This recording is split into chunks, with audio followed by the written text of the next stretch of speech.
పుట్టాడు అప్పులు కట్టడానికి మళ్ళీ అప్పులు చేయాల్సి వచ్చింది అధ్యక్ష.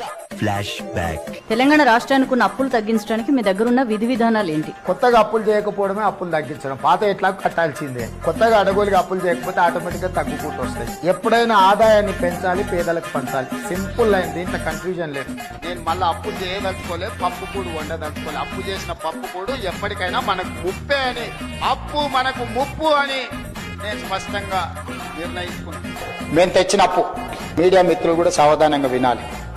1/12/2023 నుంచి 28/2/2025 మన ఫిబ్రవరి 28 తారీఖు వరకు లెక్క ఇది నేను చెప్పేది.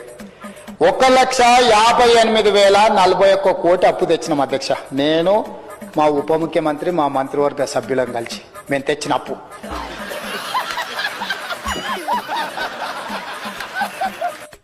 ఇదేం పెద్ద ఇన్నోవేటివ్ థింకింగ్ ఏం కాదు.